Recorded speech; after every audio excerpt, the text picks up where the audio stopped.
Next question, కేంద్ర గణాంక సంస్థ జాతీయ ఆదాయ గణాంకాలను ఎప్పటి నుంచి రూపొందిస్తుంది? Option 1 1951, option 2 1949, option 3 1953, option 4 1954. Right answer is 1954.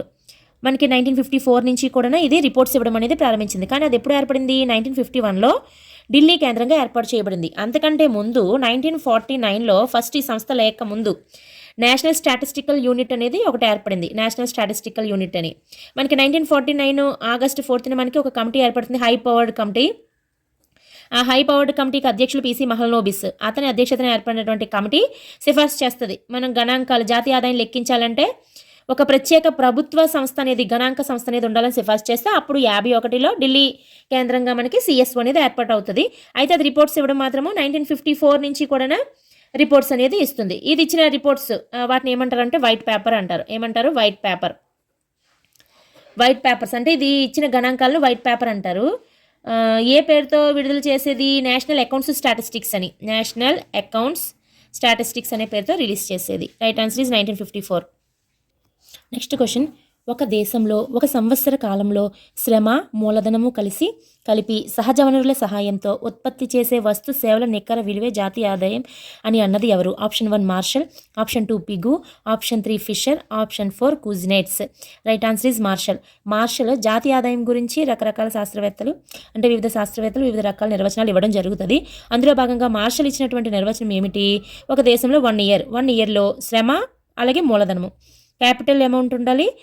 దానికి పని చేయడానికి ఆ క్యాపిటల్ అమౌంట్ పెట్టుబడి పెట్టినప్పుడు పని చేయడానికి శ్రామికులు ఆ శ్రమ ప్లస్ మూలధనము కలిపి సహజ వనరులు న్యాచురల్ రీసోర్సెస్ని మనం యూజ్ చేసుకొని ఉత్పత్తి చేసే వస్తు సేవల నికర విలువ జాతీయ ఆదాయం అని చెప్పింది మార్షల్. ఫిషర్ వచ్చేటప్పటికి తుది వినియోగదారుల భౌతిక లేదా మానవ పరిసరాల నుంచి పొందే సేవల సముదాయమే జాతీయ ఆదాయం అని చెప్తారు. తుది వినియోగదారులు అంటే ఎవరు? లాస్ట్ ఎవరైతే వస్తువులు కొనుక్కుంటారో వాళ్ళు కన్జ్యూమర్స్. ఆ తుది వినియోగదారులు భౌతిక అంటే ఫిజికల్గా లేదా మానవ పరిసరాల నుంచి వాళ్ళ చుట్టూ పొందే సేవల సముదాయమే జాతీయ ఆదాయం అని చెప్తారు ఎవరు? ఫిషర్. సైమన్ కుజ్నెట్స్ వచ్చేటప్పటికి దేశంలోని ఉత్పాదక వనరుల ద్వారా ఏవైతే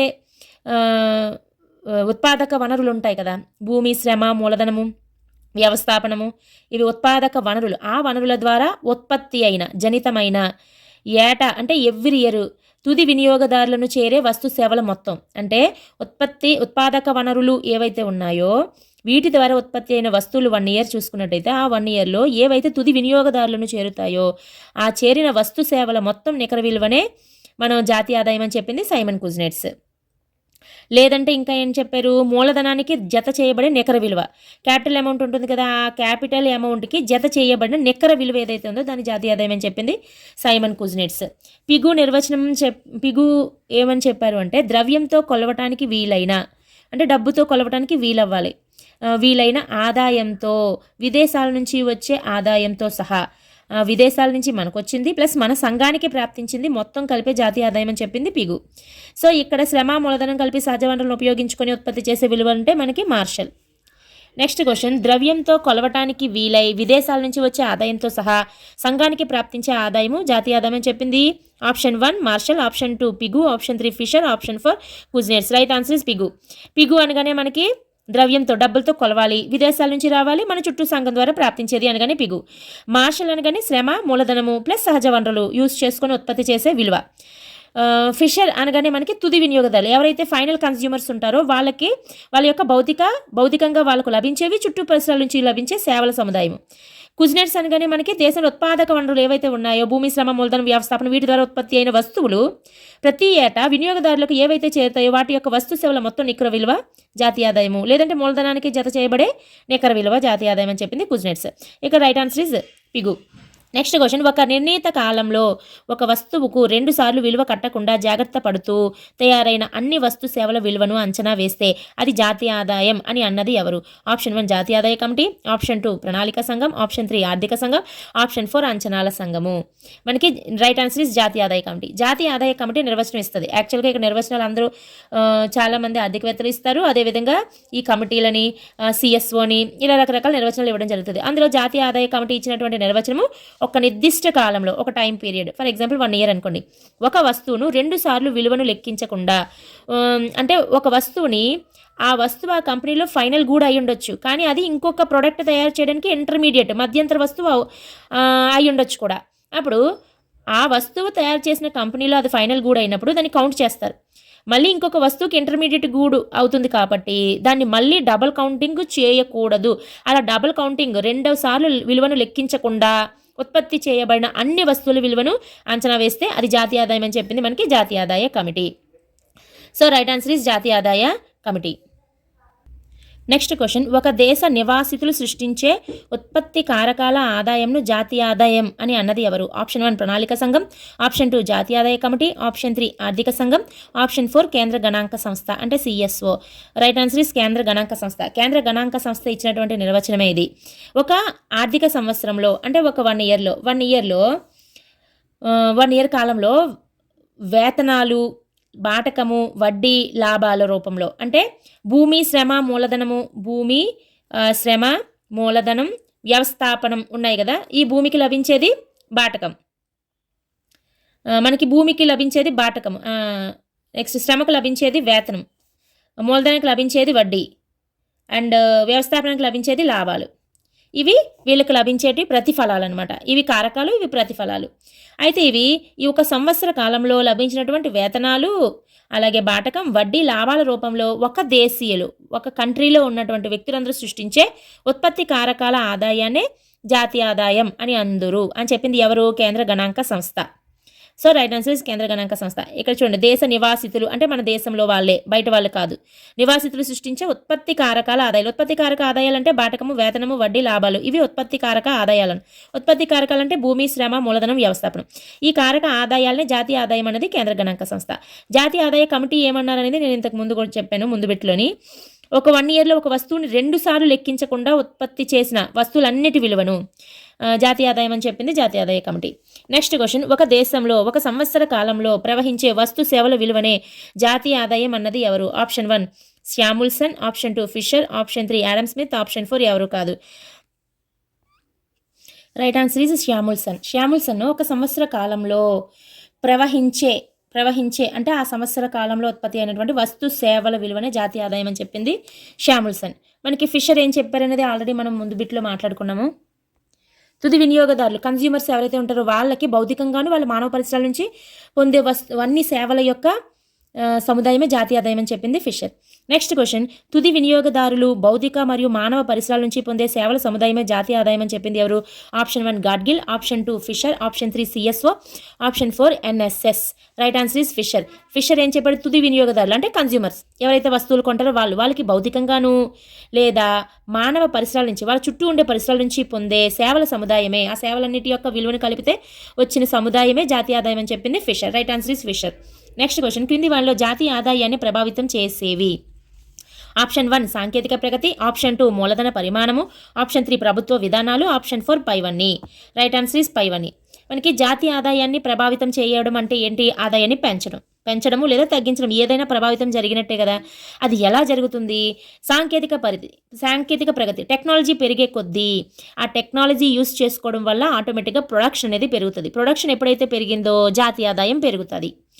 నెంబర్ 2 మూలధన పరిమాణము, క్యాపిటల్ అమౌంట్ని పెంచే కొద్దీ దాని యొక్క పరిమాణం అనేది పెరిగి ఎక్కువ ప్రొడక్షన్ అనేది జరగడానికి అవకాశం ఉంటుంది.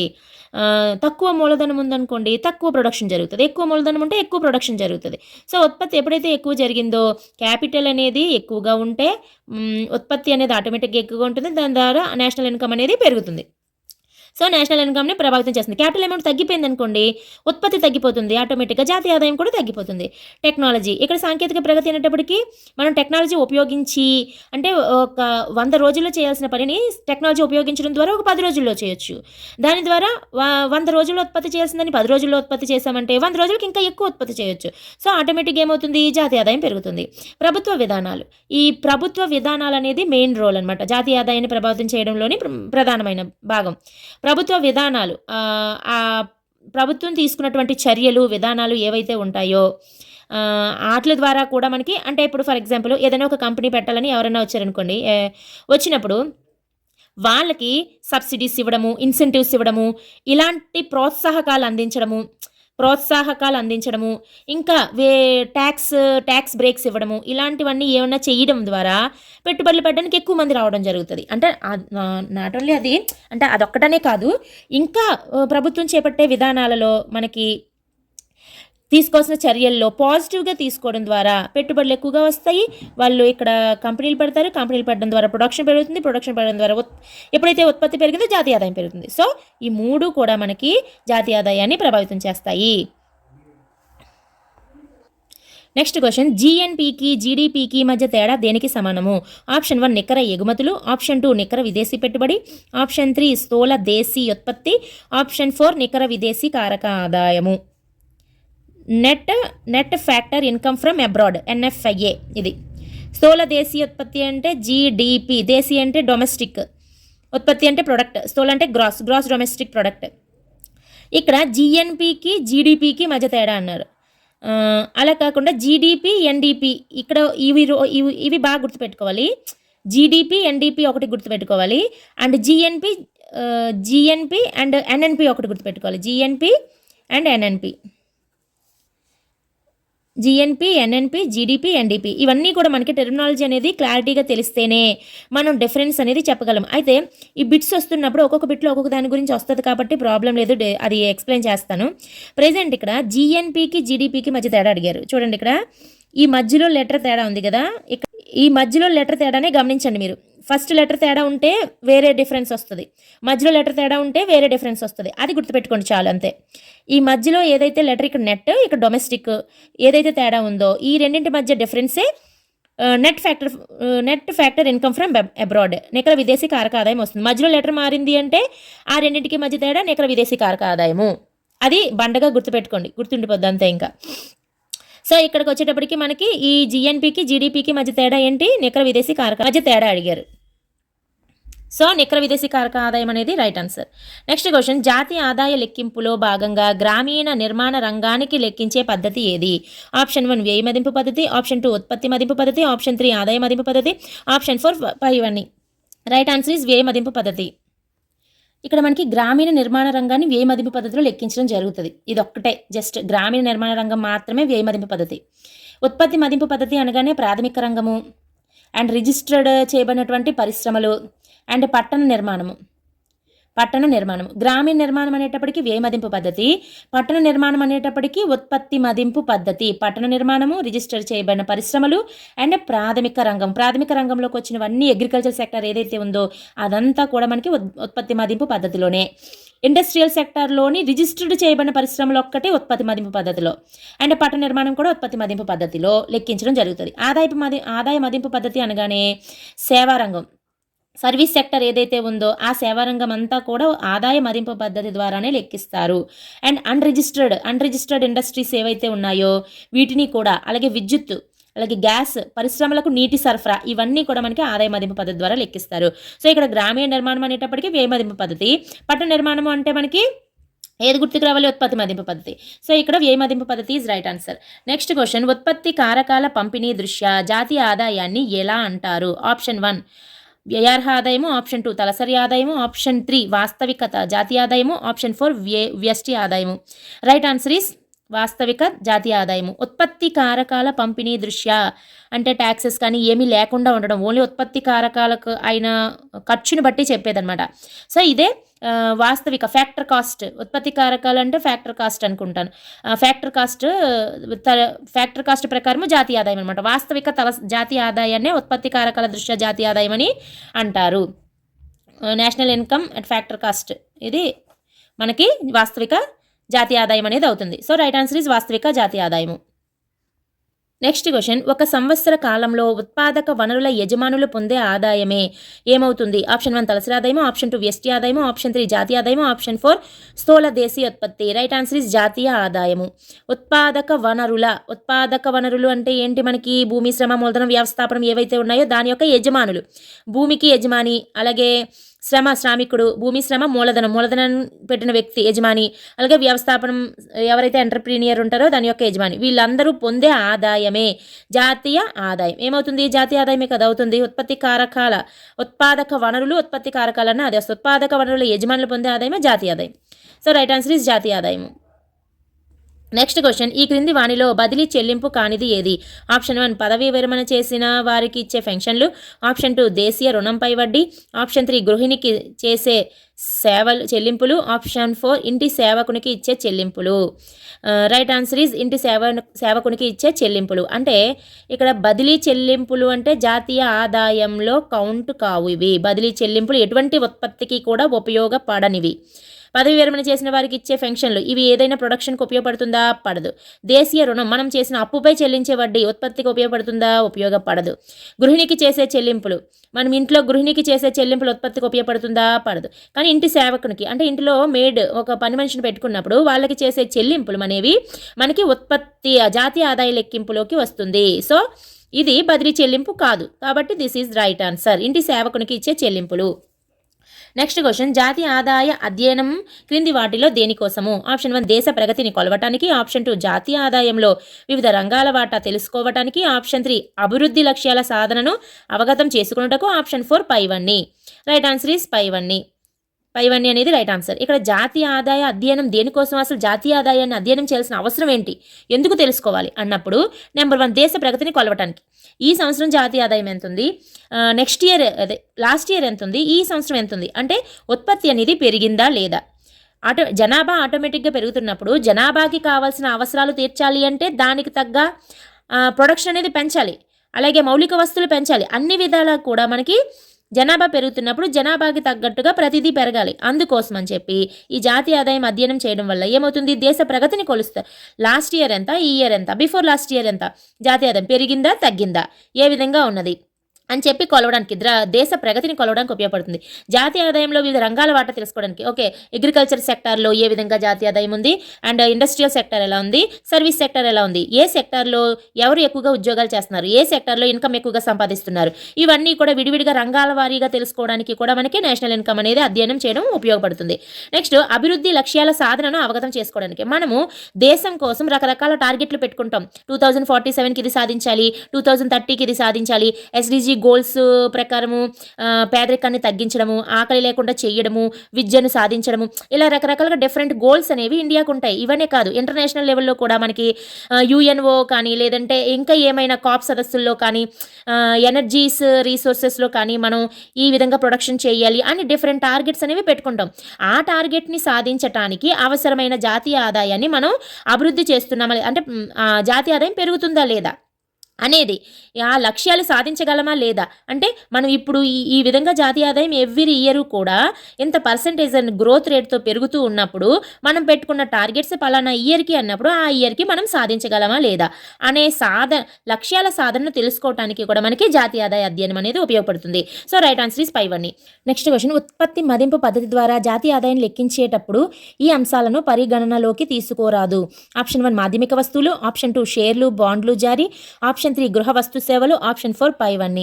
రైట్ ఆన్సర్ ఈస్ పైవన్నీ. ఉత్పత్తి మదింపు పద్ధతి ద్వారా జాతీయ ఆదాయం లెక్కించేటప్పుడు మనము ఉత్పత్తి మదింపు పద్ధతి అనగానే ఏంటంటే లెక్కిస్తారన్నాము, ప్రాథమిక రంగానికి సంబంధించిన మొత్తం అన్నీ కూడా మనం ఉత్పత్తి మదింపు పద్ధతిలోనే లెక్కిస్తాం. రిజిస్టర్డ్ పరిశ్రమలు అవి కూడా ఉత్పత్తి మదింపు పద్ధతిలోనే, పట్టణ నిర్మాణం కూడా ఉత్పత్తి మదింపు పద్ధతిలోనే లెక్కిస్తాం. ఇలా లెక్కించినప్పుడు ఆ జాతీయ ఆదాయం లెక్కించేటప్పుడు ఏ అంశాలను పరిగణలోకి తీసుకోకూడదు అన్నప్పుడు మాధ్యమిక వస్తువులు, ఇంటర్మీడియట్ గూడ్స్, ఇది ఆల్రెడీ ఇంకొక దగ్గర ఒక ఫైనల్ కూడా అవుతుంది. అది మధ్యంతరంగా మనం ఉపయోగించినప్పటికీ స్టార్టింగ్ ఇంతకుముందు ఒక కంపెనీలో కానీ లేదంటే ఇంకెక్కడైనా కానీ అది ఫైనల్ కూడా అవుతుంది, ఆల్రెడీ ఒకసారి కౌంట్ అయిపోద్ది. కాబట్టి మళ్ళీ ఇప్పుడు ఉత్పత్తిలో ఉపయోగించినంత మాత్రం దాన్ని మళ్ళీ లెక్కించకూడదు. అందుకే మాధ్యమిక వస్తువులు లెక్కించకూడదు. గృహ వస్తు సేవలు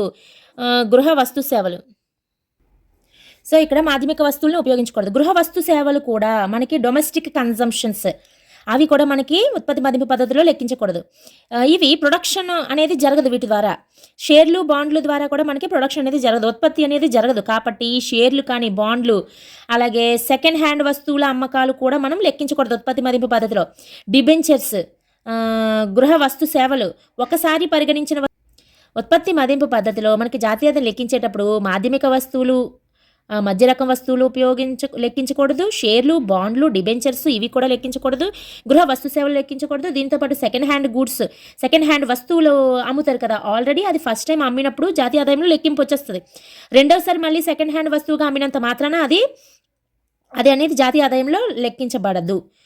అలాగే ఇంప్యూటెడ్ రెంట్ అయితే ఇంప్యూటెడ్ రెంట్ను ఇంప్యూటెడ్ ఇంట్రెస్ట్లు ఉంటాయి కదా, అవి మాత్రం నేషనల్ ఇన్కమ్లో పరిగణించాలి ఉత్పత్తి మదింపు పద్ధతిలో. ఇవన్నీ మాత్రము పరిగణించకూడదు. సో రైట్ ఆన్సర్ ఈస్ 5 అని. నెక్స్ట్ క్వశ్చన్, మార్కెట్ ధరలలో ఎన్ఎన్పి ప్లస్ తరుగుదల మైనస్ నికర పరోక్ష పన్నులు అంటే ఏంటి వస్తుంది అనేది అడుగుతున్నాడు. Option 1 GDP, option 2 NNP, option 3 GNP market price, option 4 GNP factor cost. ఇక్కడ జిఎన్పికి ఎన్ఎన్పికి ఫస్ట్ లెటర్ చేంజ్ అయితే మాత్రము డిప్రిషియేషన్ తరుగుదల తేడా అనేది గుర్తుంచుకోవాలి. ఫస్ట్ లెటర్ తేడా వచ్చింది అంటే మనకి తరుగుదల డిఫరెన్స్ వచ్చినట్టు, మధ్య లెటర్ తేడా వచ్చింది అంటే NFIA net factor income from abroad అనేది డిఫరెన్స్ వచ్చినట్టు. సో ఇక్కడ ఎన్ఎన్పి ఏదైతే ఉందో దీనికి తరుగుదల కలిపారు అంటే ఏంటి రావాలి, జిఎన్పి రావాలి. సో ఇక్కడ జిఎన్పి వేసుకోవాలి. జిఎన్పి వేసుకున్న తర్వాత మైనస్ నికర పరోక్ష పన్నులు. పరోక్ష పన్నులు ఉంటే మార్కెట్ ప్రైస్, అది పరోక్ష పన్నులు తీసేస్తే ఫ్యాక్టర్ కాస్ట్ అవుతుంది. ఇక్కడ పరోక్ష పన్నులు ఎడిషన్ చేశాడా మైనస్ చేశాడా చూసుకోండి. మైనస్ చేశాడు అంటే తీసినట్టు, పన్నులు ఎప్పుడైతే తీస్తాడో అది ఏమవుతుంది, ఫ్యాక్టర్ కాస్ట్ అవుతుంది. అలా కాకుండా ఇక్కడ ప్లస్ పరోక్ష పన్నులు అన్నాడు అంటే ఏం చేయాలి, మార్కెట్ ప్రైస్ వేసుకోవాలి.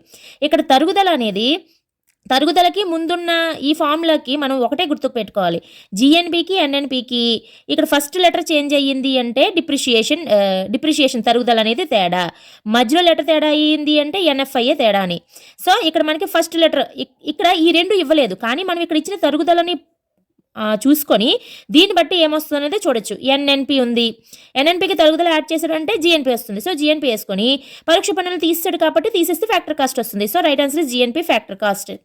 నెక్స్ట్ క్వశ్చన్, దేని విలువ తగ్గుటయ్యే తరుగుదల? ఆప్షన్ 1 వినియోగ వస్తువులు, ఆప్షన్ 2 అంతిమ వస్తువులు, ఆప్షన్ 3 మూలధన వస్తువులు, ఆప్షన్ 4 ఏది కాదు. రైట్ ఆన్సర్ ఇస్ మూలధన వస్తువులు. మనము ఒక కంపెనీ కానీ ఒక ఫ్యాక్టరీ కానీ ఒక ఇండస్ట్రీ కానీ ఏదైనా సరే మూలధన వస్తువులు పెద్ద పెద్ద భారీ యంత్రాలు అనేవి ఉంటాయి. అవి ఎవ్రీ ఇయర్ మనం యూస్ చేసే కొద్దీ కొంత అరుగుదల తరుగుదలకు లోన్ అవుతాయి అన్నమాట. అలా దాని యొక్క వాల్యూ డిప్రిషియేషన్ జరగడాన్నే తరుగుదల తగ్గుటయ్యే, విలువను తగ్గుటయ్యే తరుగుదల అంటారు.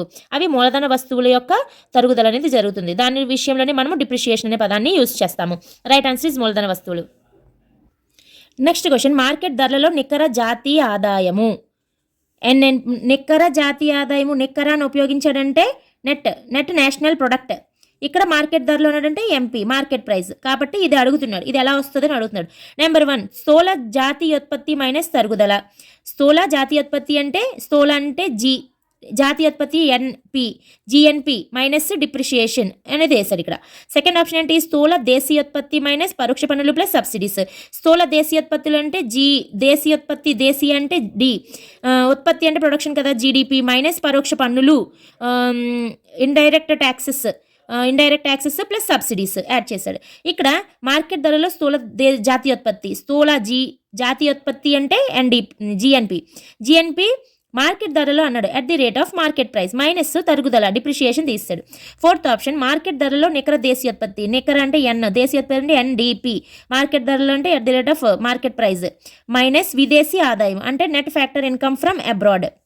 Okay, net factor income from abroad అంటే మధ్యలో లెటర్ చేంజ్ అవ్వాలి కదా, అంటే ఈ ఎన్డిపికి మధ్యలో లెటర్ చేంజ్ అవ్వాలి అంటే ఎన్ఎన్పి వస్తుంది, ఎన్ఎన్పి మార్కెట్ ప్రైస్ వస్తుంది. ఓకేనా, అయితే ఇక్కడ మనకి ఇదే ఆన్సర్ కదా అనిపించవచ్చు, కానీ కాదు. ఎందుకనంటే ఎన్ఎఫ్ఐఏ అనేది జాతీయోత్పత్తికి యాడ్ అవుతుంది, దేశీయోత్పత్తికి కాదు.